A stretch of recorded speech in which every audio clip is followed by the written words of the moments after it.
आज है 2/6/69 की पैकेट है 5 नंबर के रजिस्टर में 292 पेज। ओम शांति। बच्चे ये समझ गए और कोई दुनिया में मनुष्य नहीं जानते, क्योंकि तुम बच्चे ही जानते हो कि ये सत्य रूपी ड्रामा है। ये बातें सिर्फ तुम बच्चे ही समझ सकते हो। दुनिया की तो बात ही छोड़ो, भारत की ही बात है। बाप कहते हैं जब जब धर्म की ग्लानि होती है, मनुष्य दुखी होते हैं, जब दुनिया पूरी होने को होती है तो बाप को आना है। नई दुनिया की स्थापना सिवाय बाप के और कोई कर नहीं सकता। अभी नई दुनिया के लिए एक तो पवित्रता, दूसरा फिर नॉलेज भी चाहिए। सिर्फ पवित्रता से ही काम हो तब तो सन्यासी भी काम चला लेते, लेकिन नॉलेज भी चाहिए। आत्मा भी पवित्र बनने बगैर ठिकाने लग न सके। अभी अपवित्र होने के कारण कोई जा नहीं सकते। तो दो बातें हैं मुख्य। एक है बाप की याद, जो तुम अभी सीख रहे हो। बाप ड्रिल सिखलाए रहे हो। कोई समय सभी का टेंशन जाता है कि हम बाप के बच्चे हैं, बाप को याद किया जाता है, टीचर से योग लगाया जाता है, फलाना टीचर हमको पढ़ाते हैं। तुम जानते हो यही टीचर हमारा बाप भी है, अब पढ़ा रहे हो। सुबह बाप के रूप में योग लगवा रहे थे, तो बाप की याद करो, खींच रहे थे। बाप में प्यार होता है वर्षे का, टीचर में पढ़ाई के वर्षे का प्यार होता है। जितना भी प्यार नहीं होता है, पढ़ाई का प्यार होता है। इसमें फिर है रूहानी प्यार। ये दुनिया से बिल्कुल न्यारी चीज है। तो भी बच्चों को याद रखना है, ये पुरुषोत्तम संगम युग है बीच का। वास्तव में सच्चा सच्चा कुंभ का मेला ये है। आत्मा और परमात्मा का ये मेला एक ही बार 5000 वर्ष के बाद लगता है। वो मेले तो नदियों के मेले होते हैं। इन मेलों में बनते हैं मेले और वो तो होते ही रहते। और ये आत्मा और परमात्मा का मेला सिर्फ 5000 के वर्ष के बाद एक ही बार लगता है। बाकी जो भी मनुष्य मात्र तीर्थ यात्रा आदि करने जाते हैं, स्नान आदि करते हैं, वेद शास्त्र आदि पढ़ते हैं, इन सभी का नाम है भक्ति। इसको ज्ञान नहीं कहा जाता। मेलों में जाते हैं, भक्ति करते हैं, स्नान आदि करते हैं, वो कोई ज्ञान नहीं है। क्यों नहीं है? क्योंकि वहाँ आत्माओं का तो मेला है। नदियों का या चैतन्य नदियों का मेला तो है, लेकिन परमात्मा का मेल या मिलन मेला नहीं होता।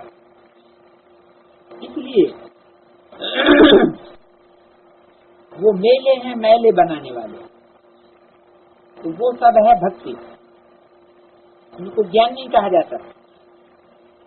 तुम समझते हो द्वापर से लेकर हम भक्ति में थे। भक्ति का भी बाप ने समझाया है। पहले पहले है अव्यभिचारी भक्ति, एक की ही होती है। जैसे अभी तुम्हारा योग एक के साथ लगता है, वैसे पहले पहले एक की भक्ति होती है।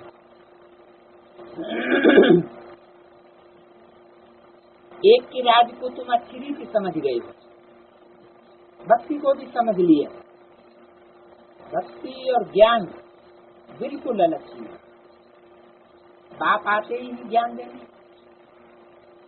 भक्ति के लिए बाप को नहीं आना पड़ता। भक्ति तो अनेक प्रकार की होती है और ज्ञान सिर्फ एक के द्वारा मिलता है। भक्ति अनेक प्रकार की क्यों होती है? क्योंकि भक्ति सिखलाने वाले अनेक गुरु हैं। एक भक्त की मत में मिले दूसरे से। कहाँ भी जावेंगे सभी की अलग अलग मत। गीता सुनाने वालों का भी अलग मत। तो अनेक प्रकार की भक्ति है, अनेक मतें हैं। कितने यज्ञ तप दान पुण्य संध्या गायत्री आदि आदि तुम भक्ति मार्ग में करते आए। जन्म जन्मांतर भक्ति की और जन्म जन्मांतर ये भक्ति चल रही है। कब से चले आए हैं ये भी तुमको ज्ञान मिला है। तो स्मृति में रखना है। अभी ये तो पक्का निश्चय हुआ कि भक्ति अभी खत्म होती है। अभी बाप आए हैं ज्ञान से नई दुनिया की स्थापना करने। भक्ति से तो पुरानी दुनिया बनी रहती है। भक्ति से कोई नई दुनिया स्थापन नहीं होती। तुम यहाँ आते ही हो बाप से वर्षा लेना। बेहद का बाप जरूर वर्षा देंगे नई दुनिया का, जरूर। ऐसे नहीं बेहद का बाप ज्ञान सुना करके चले जाएंगे और वर्षा बाद में हम लेते रहेंगे। नहीं, बाप ही जरूर वर्षा देंगे। नई दुनिया का वर्षा था जो बच्चों ने पूरा कर लिया। भक्ति भी पूरी की। अभी तुम ज्ञान सुन रहे हो। पतित से पावन जरूर बनना है। बाप पर फिदा होना। पावन बनने के लिए बाप पर फिदा होना है। बाप के बगैर दूसरी कोई बात नहीं।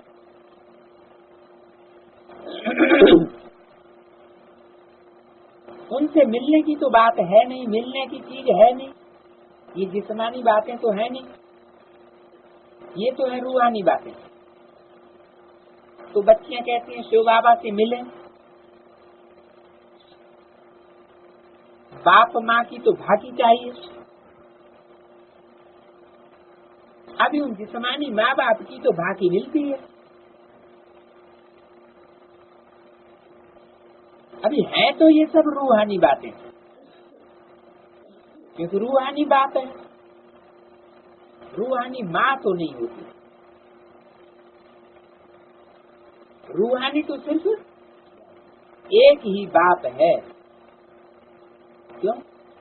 माँ रूहानी क्यों नहीं होती?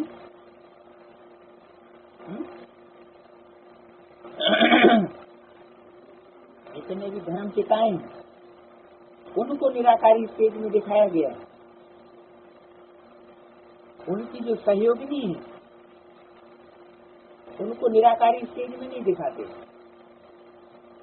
ब्रह्मा को भी, ब्रह्मा के ढेर चित्र बने हुए ओरिजिनल, लेकिन उन चित्रों में भी ब्रह्मा को जो शिव बाबा की बननी है उसको निराकारी स्टेज में नहीं दिखाया गया।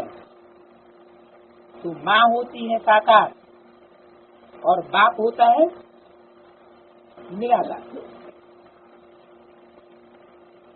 इसलिए माता को धरणी कहा जाता है।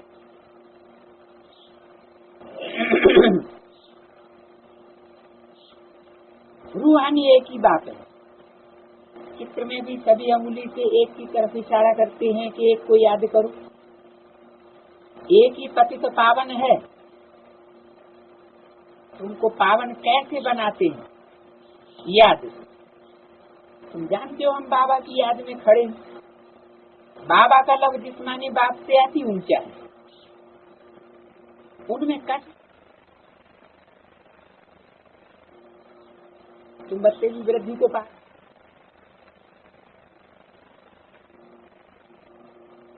बाकी चकमक तो एक का ही प्यार है ना। पवित्र चीज अपवित्र तो को अपनी तरफ खींचती है ऑटोमेटिक। अपवित्र आत्माएं पवित्र की ओर खींचती चली जाती है। देवताएं पवित्र हैं तो सभी को खींचते हैं। कहाँ भी जाओ पवित्र की ही महिमा है। देवताओं की भी महिमा गाते हैं, ईश्वर की भी महिमा गाते हैं, भागवत आदि में उन्हों की महिमा है। ये वेद उपनिषद गीता आदि आदि ये सभी है भक्ति की सामग्री। यहाँ तुम बच्चे आते हो ज्ञान सुनने के लिए, यहाँ शास्त्रों आदि की कोई बात नहीं। तुम्हारे पास तो कोई पुस्तक आदि है नहीं। हाँ, कोई के पास रखे हुए होंगे,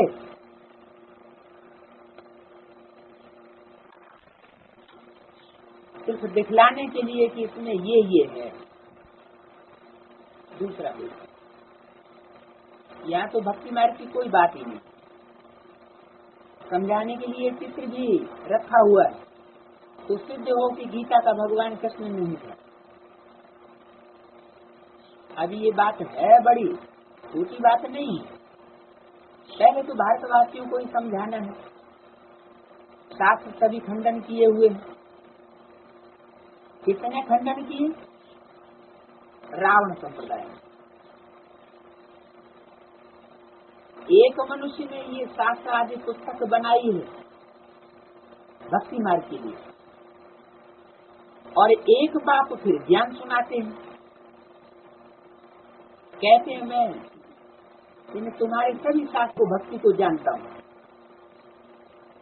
मैं पढ़ा हुआ कुछ भी नहीं हूँ, मैं कोई पढ़कर के सर्टिफिकेट नहीं लेता हूँ। तुम सर्टिफिकेट ले सकते हो नंबरवार पुरुषार्थ अनुसार। बच्चे समझते हैं भगवान वाक्य है सही है, मैं तुमको राजयोग सिखाता हूँ। आगे भी बाप ने ऐसा कहा होगा जैसे अब कहते हैं, ये बच्चों मैं तुमको राजयोग सिखा रहा हूँ। तुमने फिर ऐसे ऐसे 84 पुनर्जन्म लेकर राजभाग गंवाए दिए। तुम ही ये थे। भारत खाली तो नहीं होता। तुम ही भारत में थे तो कितनी तुमको खुशी होनी चाहिए। सारे विश्व में हम राज्य करते थे, बहुत सुख। पहले नंबर में श्रीकृष्ण था, उनको कितना याद करते हैं। अच्छा, आखिरी में फिर कृष्ण आगे गए ना, ये आगे गए नहीं। बात कहते हैं कृष्ण गोरा था, फिर 84 जन्म लेते लेते सांवरा बना। किसी एक कृष्ण तो नहीं, सारी राजधानी थी। क्राउन प्रिंस था तो राजधानी थी ना। अभी वो खलास हो गए हैं, अभी फिर तुम वो ही बनते हो। इस समय तो भारत में ढेर राजा है, विलायत में भी। भारत में थाई राजाओं का राज्य, डायरेक्टरी में लिस्ट होती है, सारी लिस्ट होती है। फलाना राजा फलाने देश का, इतनी जागीर है, सभी कुछ लिखा हुआ होता है। कोई को 10 लाख, कोई को 5 लाख, कम से कम 1 लाख जरूर होते। फिर नंबरवार जिसको लाख देते हैं तो उनसे 20 लाख पैदाइश कराएंगे। पैसे के लिए ही माथा मारते हैं। सभी व्यापार आदि पैसे के लिए ही करेंगे। पैसे बगैर तो काम चल नहीं सकता। अभी तुम जानते हो बाप के पास पैसे की कोई बात है,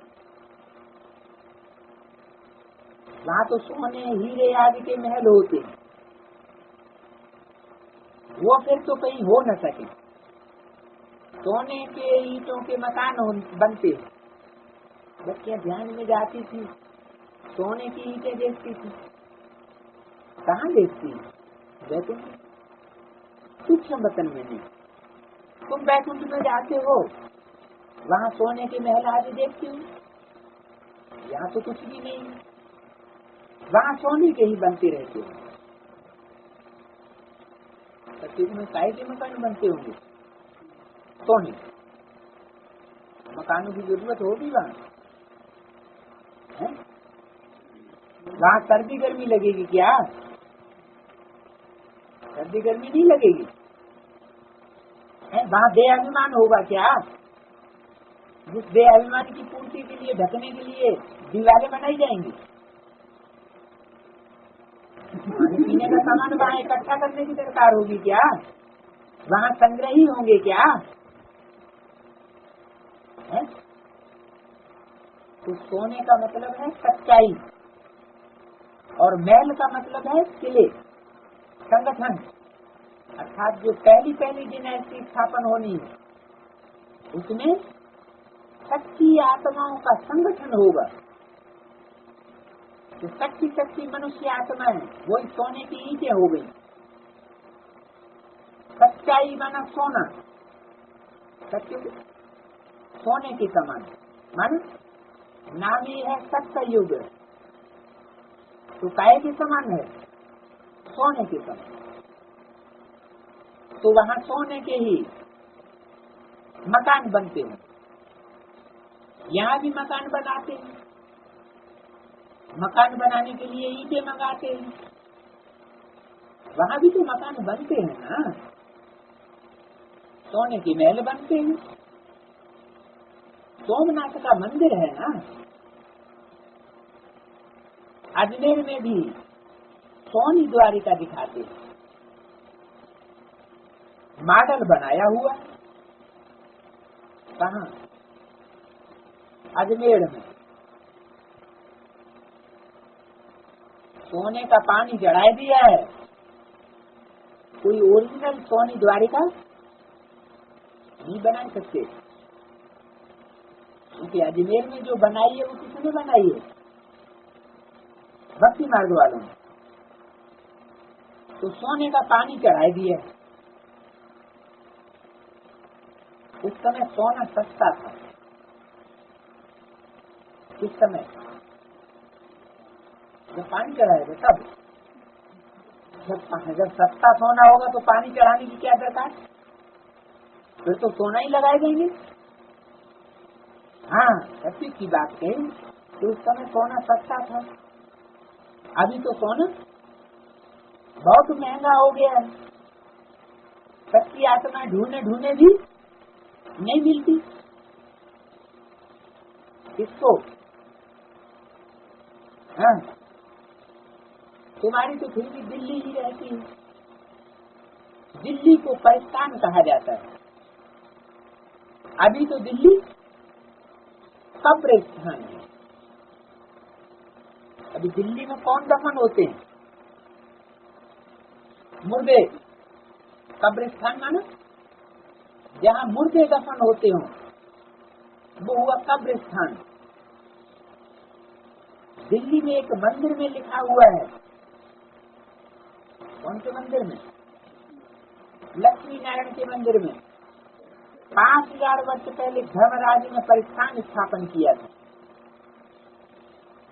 क्या नाम था उसका? धर्मराज। धर्म का राजा। धर्म का राजा शास्त्रों में किसको बताया है?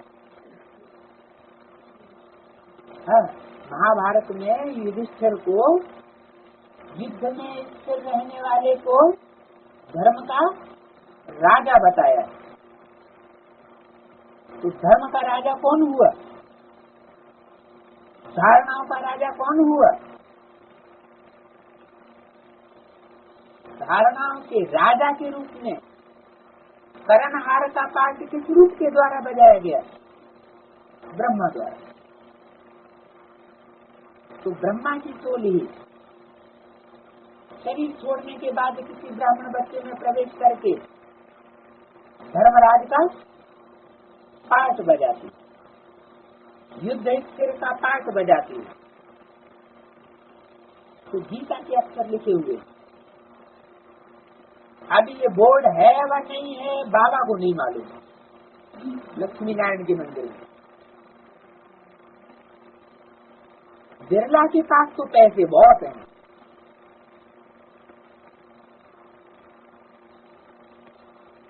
बिरला व्यापारी,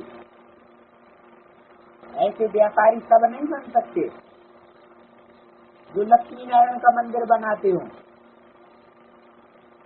उनके पास तो पैसे बहुत हैं, जिनको बहुत पैसे होते हैं वो मंदिर बनाते हैं। पैसे ही नहीं होंगे,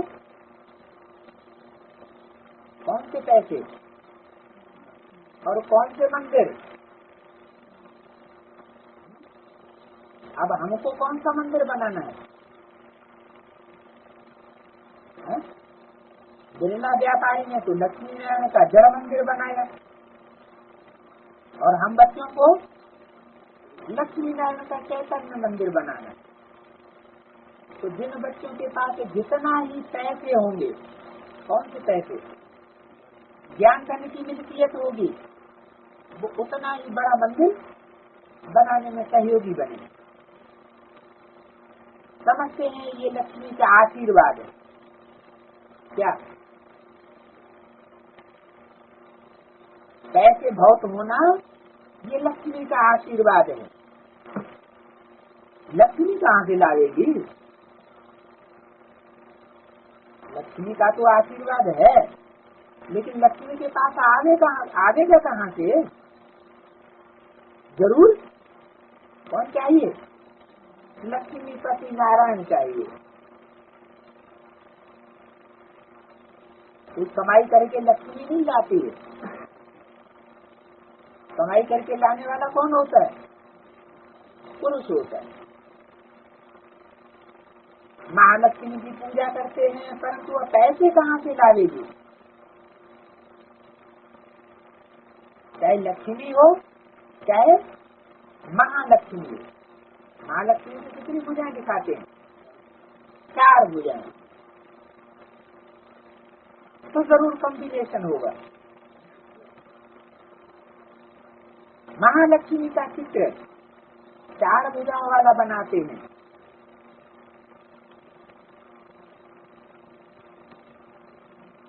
बैकबोन के रूप में 2 भुजाएं पीछे और 2 भुजाएं आगे, एक राइट लेफ्ट और दूसरी लेफ्ट। तो 2 भुजा नारी की और 2 भुजा पुरुष रूप की। भुजा माना सहयोगी आत्मा। तो कितनी आत्माएं हुई महालक्ष्मी के? 4 आत्माएं हुई। उनके नाम क्या हुए?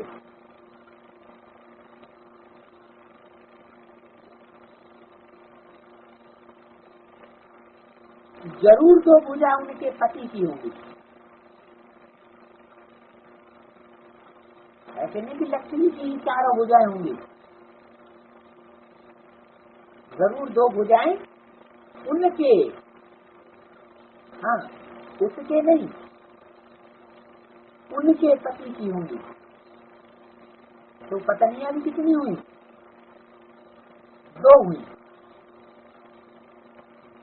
वह तो समझते हैं महालक्ष्मी को हम पूछते हैं। नारायण को उनको याद भी नहीं हो। जब महालक्ष्मी का पूजन करते हैं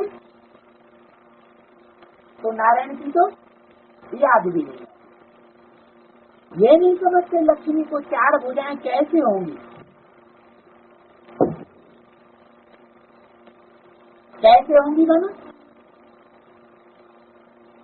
क्या भी कैसे होंगी, इसका भी तो जवाब होना चाहिए।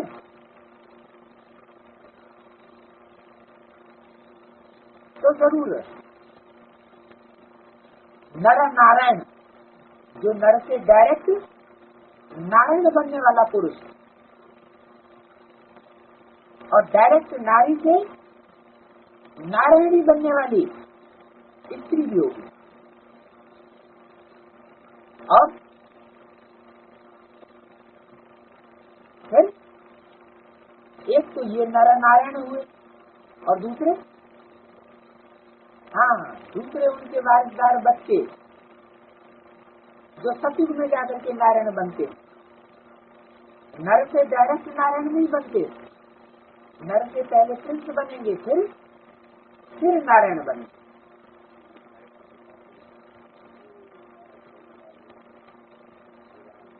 हैं? हाँ,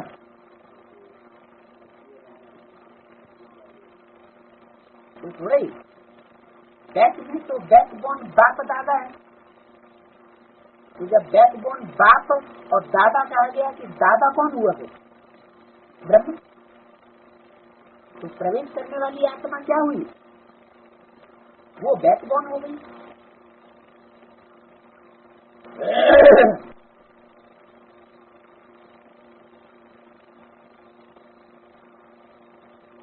तो ये नहीं समझते लक्ष्मी को चार भुजाएं कैसे होंगी? जरूर दो उनकी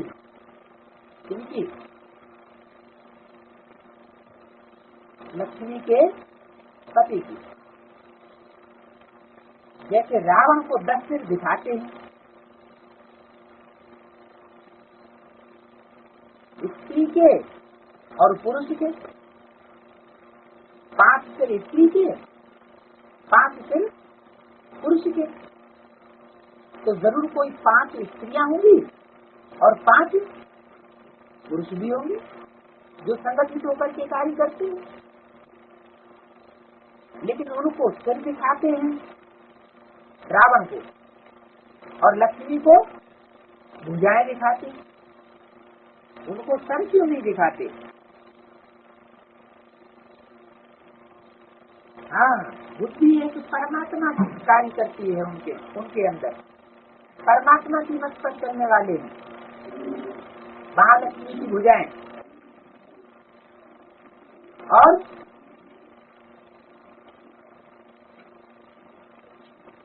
रावण की भुजाएं काम करती हैं, साथ साथ सर भी कार्य करता है, उसकी अपनी मत भी काम करती है। तो रावण है अपनी मन मत चलाने वाला, मनुष्य मत चलाने वाला, इसलिए रावण को सर भी दिखाए जाते हैं अनेक, क्योंकि अनेकों की मत है। रावण राज्य पंचायती राज्य, और राम राज्य में सिर्फ एक ही मत होती है। तो महालक्ष्मी को भुजाएं दिखाते हैं, विष्णु को भुजाएं दिखाते हैं, लेकिन उनके सर अनेक नहीं दिखाई जाते, क्योंकि एक ही मत पर सब भुजाएं चलने वाली है। तो एक एक की 2 भुजाएं बनावेंगे ना। 10 सिर जब रावण को दिखाते हैं तो एक एक सिर की 2 भुजाएं हैं, तो कितनी भुजाएं हो गई? 20 भुजाएं हो गई।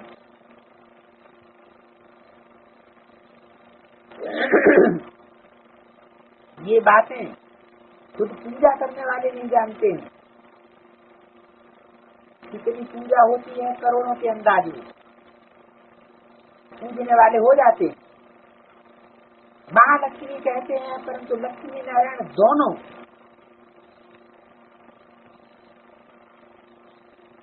हैं, कोई अकेली लक्ष्मी की बात नहीं है। मंदिर भी बनाते हैं नर नारायण का, उनमें भी 4 भुजाएं देती हैं। विष्णु का मंदिर वो नर नारायण का मंदिर कहा जाता है।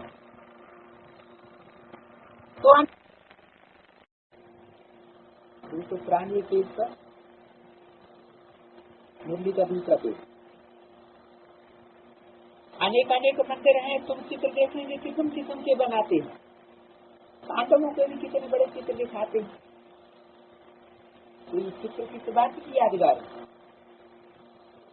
जरूर चरित्र किए हैं, उन चरित्रों की यादगार है। बड़े बड़े चित्र पांडवों के क्यों बनाते हैं? हाथी जितने बड़े बड़े मनुष्य तो जरूर महारथी होंगे। नाम रख दिया है पांडव, जैसे ब्रह्मा के पुत्र ब्राह्मण, एक मात्रा बढ़ गई। विष्णु के पुत्र वैष्णव, ऐसे ही पंडे की पुत्र पांडव। तो पंडा कौन है? पंडा माने ले जाने वाला, गाइड। गाइड कौन है? गाइडेंस देने वाला कौन है? एक बाप।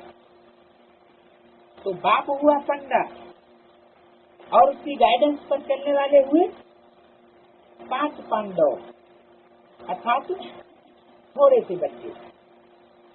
वहाँ द्रौपदी भी देखेंगे।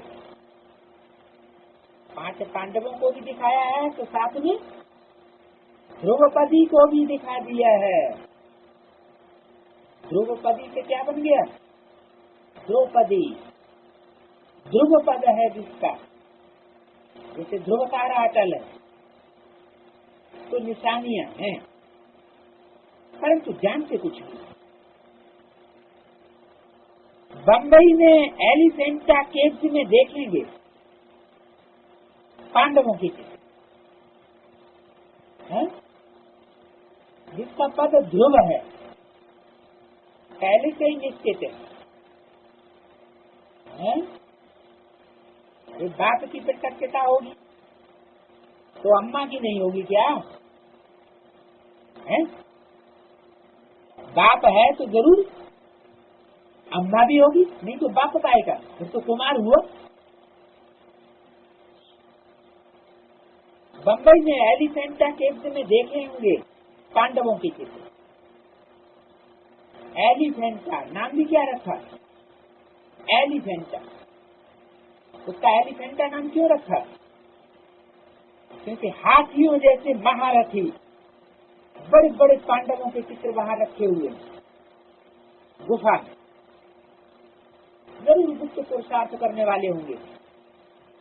जो गुफा में घुसे वो ही देख सकेगा, गुफा के बाहर रहने वाला तो देख नहीं सकता। अभी तो तुम बच्चों को ये सभी देखने करने का शौक नहीं है क्या? ये गुफाएं आदि देखने का ये कोई तुम्हारा शौक नहीं है। स्थूल गुफाओं को क्या देखें, जड़ चित्रों को क्या देखें? अभी हम क्या देखते हैं? अभी तो हम चैतन्य पांडवों के चित्रों को देख रहे हैं, जो महारथियों के रूप में हाथी जैसा पुरुषार्थ करने वाले। हाथी क्या करता है? हाथी का मस्तक बहुत चौड़ा होता है, बुद्धि विशाल दिखाई जाती है, कान बड़े बड़े होते हैं, पेड़ के पेड़ उखाड़ डालता है। तो तुम बच्चों को भी स्थूल मंदिर आदि, स्थूल चित्र आदि देखने का शौक नहीं। तुम बच्चों को टाइम वेस्ट नहीं करना है इनको देखने करने में। क्या कहा?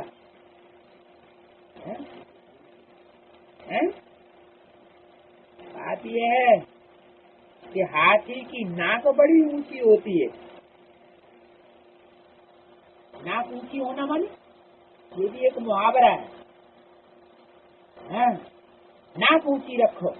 नाक ऊंची रखना माने इज्जत ऊंची रहे, हमारी मान मर्तबा बना रहे। जब ज्ञान कलश लेकर के लक्ष्मी को स्नान कराते हुए दिखाए जाते हैं तब सूर्य उनकी ऊपर होती है। क्या? तो टाइम वेस्ट नहीं करना है इनको देखने करने में। इन भक्ति मार्ग के चित्रों आदि को देखने करने में, मंदिरों गुफाओं आदि को देखने करने में टाइम वेस्ट नहीं करना है। तुमको तो हावी रहनी चाहिए सर्विस की, ईश्वरीय सेवा की। शौक होता है ना, कोई को घूमने का शौक होता है, कोई को घुड़दौड़ करने का शौक होता है, कोई को किसका होता है। अभी तुम बच्चों को सभी शौक छोड़ दें, कोई घूमने फिरने का शौक नहीं रखना। घूमना फिरना, अमरनाथ पर जाना, कुछ भी देखने की तुम्हारी दिल नहीं होती। हाँ जी, स्थूल बातें बताएंगे कि स्थूल जड़ मंदिरों में घूमने फिरने की तुम्हारी दिल नहीं होती है। तीसरा पेज, सिवाय बाप को याद करने के और कुछ भी बुद्धि में नहीं आवेगा। बाप को और चक्र को याद करना बस, और कोई शौक नहीं। बाहर में किसको देखेंगे, किसको देखेंगे? बंदर बंदरियों को। बाहर में सब कौन है? बंदर और बंदरियां हैं। जंगल में नाच करते रहते हैं। वहां क्या रखा है? जो समझू सीखे बच्चे हैं वह समझते हैं ये तो सभी विनाश हो जाना। क्या क्या जो भी जड़ मूर्तियां आदि रखी हुई हैं, गुफाएं आदि हैं, भक्ति मार्ग की यादगारें बनाई हुई हैं, वो सब विनाश हो जाएगी। इनको हम क्या देखें? हमारे स्वर्ग के आगे तो ये चीजें कुछ भी नहीं है। वो हो गया हमारा स्वर्ग। और ये सब यादगारें जड़ वस्तुएं, ये सब हो गई किसकी चीज? किसकी रचना है? रावण की रचना। हम तो चलते फिरते बाप को याद करें। बाप से बुद्धि योग टूट कर कोई चीज में न लग जावे, क्योंकि आंख जिस चीज को देखती है मन बुद्धि फिर उसको याद भी करती है। तो मन बुद्धि से दूसरी चीजों को याद करेंगे तो क्या होगा? बाप की याद उतने समय भूल जाते। तो इतनी बच्चों को मेहनत करनी है। अगर ये बनना है तो क्या बनना है? इन लक्ष्मी नारायण जैसा बनना है। तो जो खुद बनते हैं तो बाप कहेंगे बच्चा भी हमको फॉलो करे, परंतु इतनी ताकत कहाँ है? बाप के पास सच्चाई और सफाई भी चाहिए। सच्ची दिल पर साहब राजी कहते हैं ना। सच्ची दिल से जो बाप को याद करते हैं तो उनके डायरेक्शन पर चलते भी होंगे। यहाँ तो तुम जैसे बैंक में बैठे हो। बैंक में क्या होता है? बैंक में पैसा तो होता ही है, वो तो ज्ञान धन यहाँ है ही है। लेकिन बैंक में जो चीज रखी जाती है वो लॉकर में होती है, सेफ्टी में होती है, डबल लॉक होता है। तो मधुबन में जो बैठे हैं, बैठने मात्र से ही वो जैसे डबल लॉक में बैठते हैं। क्यों? डबल लॉक कौन सा है? याद और सेवा। तो यहाँ ऐसे संगठन में बैठे हुए हैं तो याद तो कुछ न कुछ करेंगे, क्योंकि मधुबन में तो मधुसूदन सामने बैठा हुआ होता है। तो याद तो होगी ही होगी, क्योंकि आंख में से घड़ी घड़ी देखते हैं। और सेवा भी कुछ भी नहीं करेंगे तो भी संगठन में रहने के कारण संगठन की सेवा तो होती ही रहेगी। ऑटोमेटिक संगठन में रह करके वो वाइब्रेशन के बीच में रहने से वो वाइब्रेशन की सेवा भी होती है। तो सेवा भी होती है और याद में भी रहते हैं। इसलिए डबल लाख में सेठ में पड़े हुए, बैंक में बैठे। अविनाशी बैंक में तुम्हारा जमा होता है, यहाँ तुम बिल्कुल सेफ्टी में बैठे हो। साधारण सेफ्टी में नहीं, बिल्कुल सेफ्टी में बैठे हो। सदैव तो कोई बैठ न सके। क्या कहा? इस बैंक में सदैव कोई बैठ न सके। क्या? सदैव कोई क्यों नहीं बैठ सकता? ये क्या बात हो गई? जाना पड़ता है, वो तो पड़ता है। कोई स्वेच्छा से चाहे नहीं हम तो बैठ जाएंगे। तो क्यों नहीं बैठ सकता? यहाँ बाप बैठ डायरेक्ट ड्रिल सिखाते हैं और दूसरी जगह डायरेक्ट बाप बैठ करके ड्रिल नहीं सिखाते। सभी जगह तो ऐसे नहीं हो सकता। सर्वव्यापी तो नहीं है ना, ये सभी स्थानों पर है कहाँ? मधुबन में। कहेंगे मधुबन में है, दिन प्रतिदिन जोर दिया जाता है, ड्रिल से खिलाते जाते हैं, क्योंकि बच्चे याद में कमजोर हैं, इसलिए बिठाया जाता है। याद में बिठाया कि मिल जाता है? इसलिए कमजोर हैं, इसलिए याद में बिठाया जाता है, नहीं तो फिर याद में बिठाने की दरकार नहीं रहेगी, फिर बिठाना बंद हो जाएगा। सभी बच्चे सुनते हैं, बाबा यहाँ बिठाते हैं तो सवेरे उठकर बैठते हैं। करंट तो फिर भी सन्मुख मिलती है। मधुबन में रहने वाले बच्चे भी अगर सुबह को उठते हैं तो उठ करके याद तो करते हैं, वातावरण का, संगठन का सहयोग तो मिलता है, लेकिन करंट फिर भी सन्मुख मिलती है।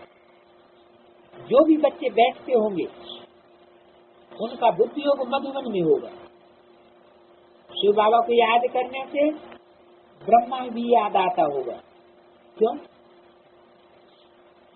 क्यों याद आता होगा? है?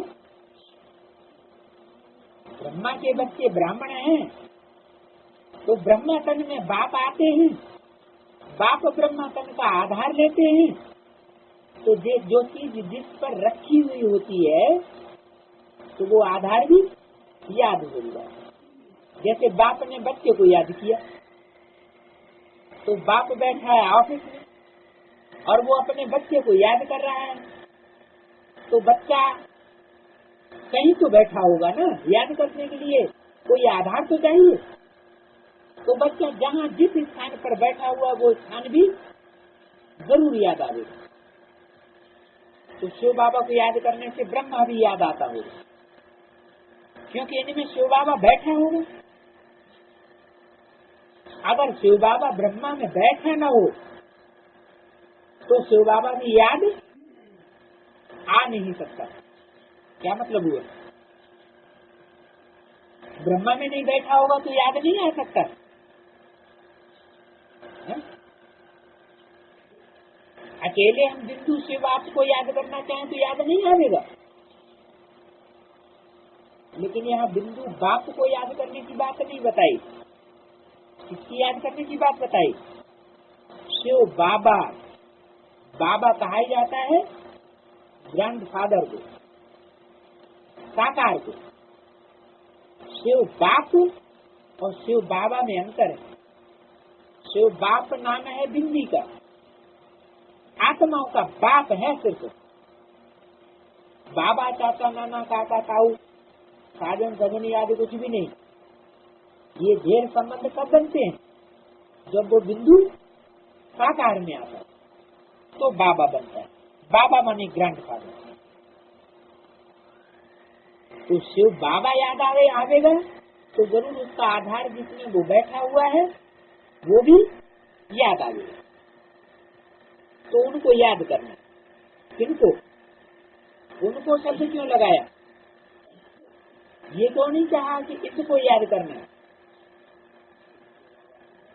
उनको याद करना है।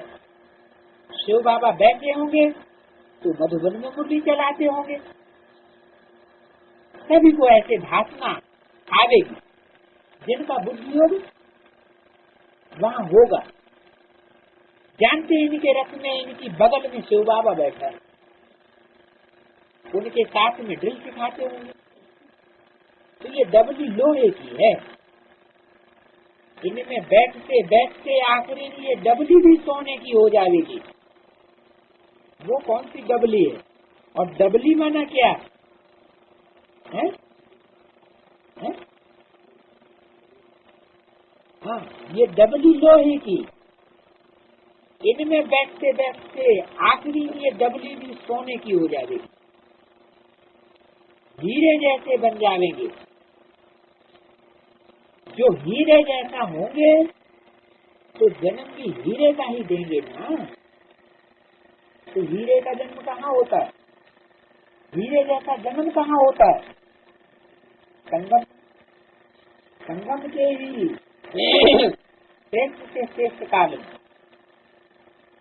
सोने जैसा जन्म कभी, चांदी जैसा जन्म त्रेता। तो हीरा जब जहाँ जहाँ बैठेगा तो हीरा कहाँ बैठता है? हीरा तो जरूर हीरो हीरोइन में बैठेगा। तो क्या ब्रह्मा में हीरा नहीं बैठा? ये डबली लोहे की, इनमें बैठते बैठते आखिरी ये डबली सोने की हो जाएगी। तो ब्रह्मा का शरीर रूपी डबली वो तो खलास हो गई, सोने की तो हुई नहीं। कंचन काया तो हुई नहीं। तो कौन सी डबली की बात की है? कौन सी डबली में शिव बाबा को याद करना है, जिसके लिए बोला कि इनमें बैठते बैठते आखिरी भी है डबली भी सोने की हो जाएगी। तो कौन सी डबली हुई जो सोने की हो जाएगी? जरूर वो डबली वही डबली होगी जो भक्ति मार्ग में जिसका पूजन होता है। मंदिर बनते हैं, मूर्तियां बनती हैं, पूजी जाती हैं। जो मूर्ति पूजी नहीं जाती उसके लिए तो मुरली ने ही कह दिया कि इस ब्रह्मा का फोटो नहीं निकालना, इस ब्रह्मा के चित्र नहीं बनाने, इसको याद नहीं करना है। तो इनमें बैठते बैठते इनमें क्यों कहा? आखिरी नहीं है डबली भी सोने की हो जाएगी, हीरे जैसा बन जाएगी। हीरा कहाँ है? इस रथ में बैठे वो मुरली सुनाते हैं, वही सभी राज बताते हैं।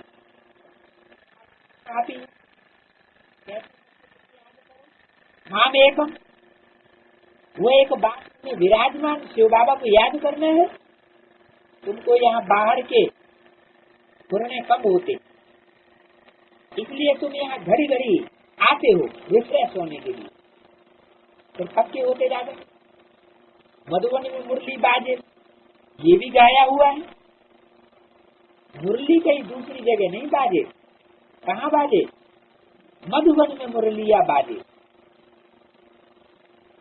तो मधुबन में ही चलना चाहिए भैया भाई, तो मधुबन में ही चलना चाहिए। यहाँ काहे के लिए बैठे? तो यहाँ तो मधुबन नहीं है, ब्राड मधुबन तो ब्राड है। दिलवाड़ा मंदिर तो वहाँ बना हुआ है यादगार है? है? अंतिम समय की यादगार है। एक है ब्राड मधुबन तो दूसरा है मिनी मधुबन।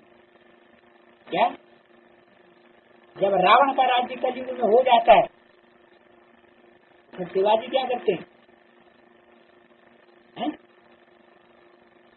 सारे भारत में औरंगजेब का राज्य हो गया,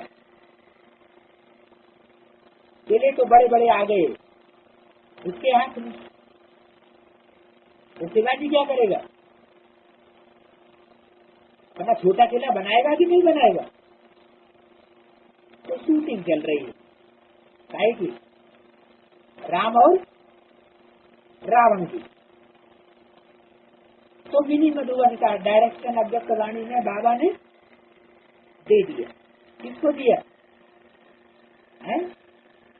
विदेशियों को। क्या कहा कि मिनी मधुबन बनाओ। जब मिनी मधुबन बना देंगे तो सबको आकर्षण होगी देखने की। देखें तो यहाँ क्या होता है, क्या है, कैसे है। तो चाहे मिनी हो चाहे ब्राड हो, मधुबन तो बिना मधुसूदन के हो नहीं सकता। मधुबन कहा जाता है जहाँ बेहद की वैराग्य व्यक्ति भी हो, न्यारापन भी हो, एक सेकंड में न्यारा, कोई कुछ नहीं लगता, और एक सेकंड में प्यारा, मिठास वृत्ति भी हो।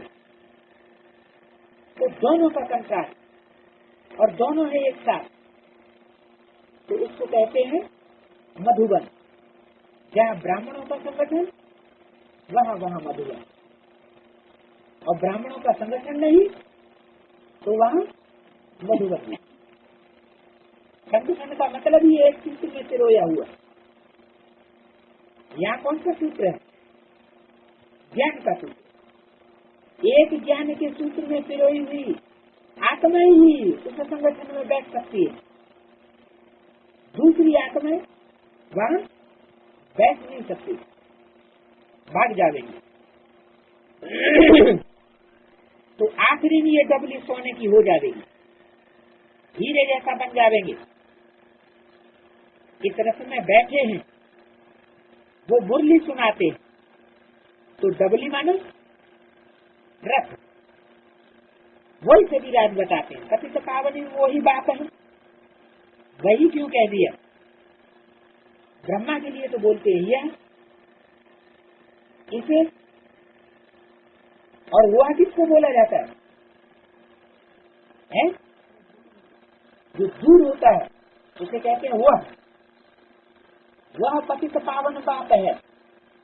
वह का मतलब भविष्य वाला जो रस है, जिस समय मुरली बोली गई उस समय की बात बताई कि भविष्य में जो रस है, जो आखिरी में सोने की डबली बनने वाली है, कंचन काया, वो रस ही पतित पावन है।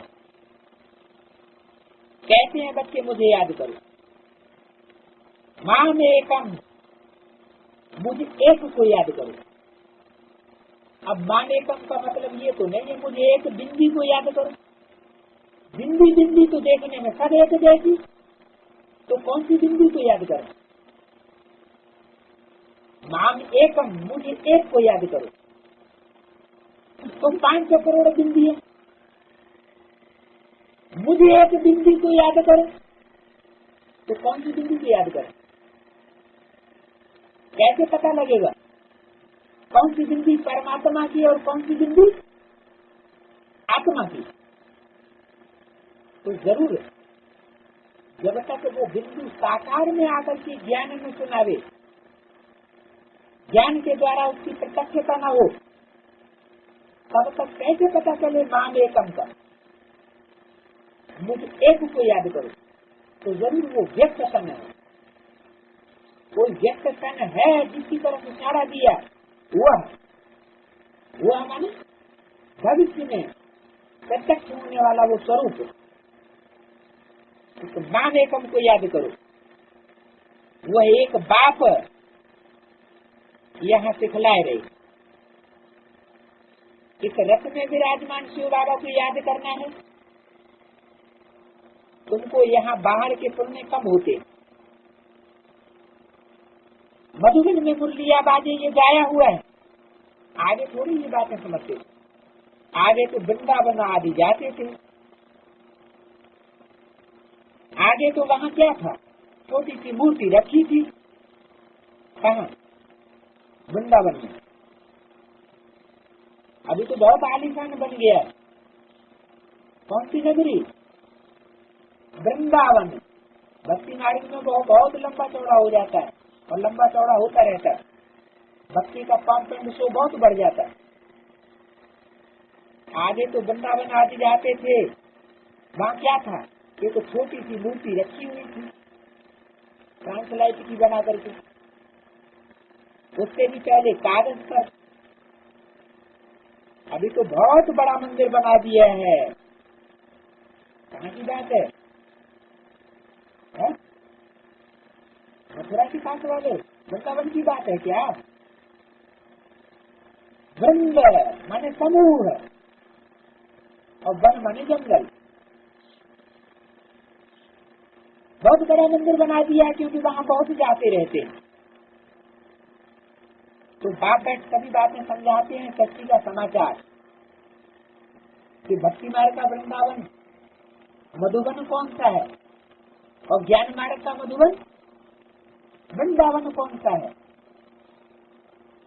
वृंद मानो समूह, किसका समूह?